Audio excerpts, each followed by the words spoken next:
आपसे ये अपील करने के लिए आया हूँ कि बहुत बार आपने पार्टियों को वोट दिया, नेताओं के कहने पे वोट दिया, बाहरी लोगों को वोट दिया, लेकिन इस बार मेरी भी इच्छा है, जनता की भी इच्छा है कि अलवर जिले के मान सम्मान के लिए, अलवर जिले के स्वाभिमान के लिए स्थानीय उम्मीदवार को समर्थन करके और लोकसभा में भेजें, जिससे कि पार्टियों को मैसेज आए कि अलवर जिले में ऐसा नहीं है कि वहां की माताएं MP MLA पैदा नहीं करती है। अलवर जिले में नेतृत्व करने की योग्यता रखने वाले हजारों हजार जवान हैं, ताकि आगे से कोई भी पार्टी टिकट दे तो ये सोच समझ करके दे और जनता की इच्छा जान करके टिकट दे। इसलिए मेरी विनती है कि इस बार अलवर जिले की आवाज दिल्ली की संसद तक जाए, यही आपसे अपील करना है। मेरे देवी गांव की जनता का मुझ पे सदा आशीर्वाद रहा, मेरी मनसा माता का सदा आशीर्वाद रहा, और बलजीत यादव अपनी चमड़ी की जूती भी बनाकर अगर देवी गांव के लोगों को पहना दे तो आपका कर्ज नहीं चुका सकता, इतना एहसान है मेरे ऊपर। मैं कृष्ण भगवान से यही प्रार्थना करता हूं कि मुझे ऐसा सामर्थ्य दे कि मैं मेरे देवी गांव की जनता का कर्ज चुका सकूं। आपने मेरा हमेशा साथ दिया, मुझे राजनीति में जिंदा रखा, 3 बार निर्दलीय चुनाव लड़ा, नेशनल पार्टियों को बारी बारी आपने तीसरे नंबर पे रखा और बलजीत यादव को फाइट में रखा या जिताकर उसको विधानसभा भेजा। अपने आप में राजस्थान में एक रिकॉर्ड।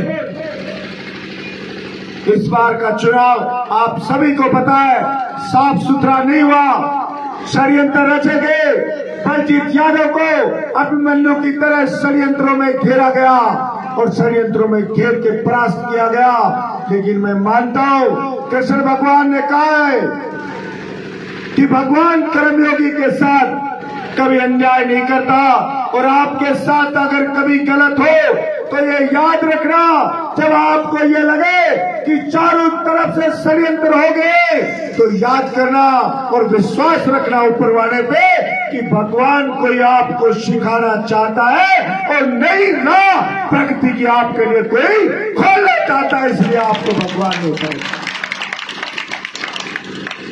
ठोकर से ही आदमी सीख लेता है, ठोकर से ही बहुत कुछ शिक्षा मिलती है। भगवान शायद हमें कोई राजनीति का पाठ पढ़ाना चाह रहा हो, भगवान हमें कुछ नई शिक्षा देना चाह रहा हो, इस दुनियादारी से हमारा परिचय करा रहा हो, इसलिए भगवान ने हमें इस प्रकार का रिजल्ट दिया।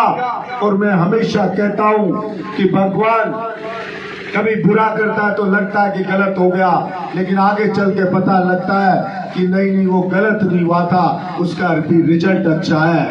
इसलिए भगवान हमारे साथ जो किया मैं मानता हूं अच्छे के लिए किया होगा, और आप सब का आशीर्वाद मुझ पे हमेशा रहा है, आशा रखता हूं ऐसे ही मुझ पे रहेगा। और आप इस लोकसभा के स्थानीय प्रत्याशी ललित यादव को वोट दोगे तो इसको दिया गया एक एक वोट का कर्ज भी बलजीत यादव के ऊपर रहेगा, ये मैं आपको विश्वास दिलाता हूं। और मुझे पूरा भरोसा है कि आप उन लोगों को जवाब दोगे। 4 महीने में कार्यकाल देखा होगा आपने, बलजीत यादव का कार्यकाल भी देखा होगा।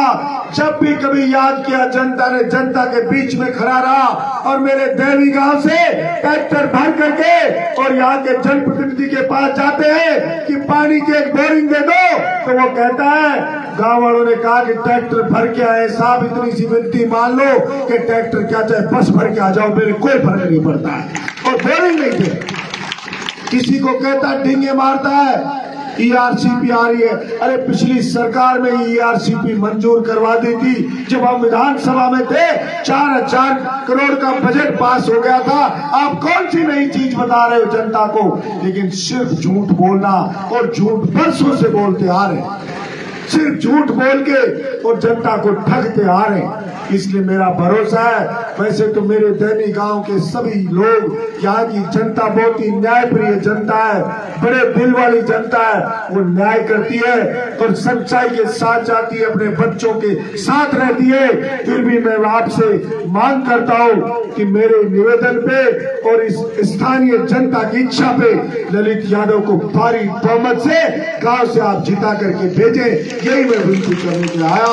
मुझे पूरा विश्वास है कि इसे आप जिता के भेजेंगे और मेरे और संतुष्टि हो जाए। अगर आप आज शुभ दिन है, नवरात्रि की स्थापना है, मनसा माता का नाम लेकर के, और मैंने भी आज पब्लिक मीटिंग चालू की है, वरना वैसे कार्यकर्ताओं की मीटिंग कर रहा था, तो मेरे को भी आप विश्वास दिला दो, दोनों हाथ खड़े करके, कि ललित यादव आज से जीत के जाएगा। पीछे से भी सब लोग बहुत बहुत धन्यवाद है।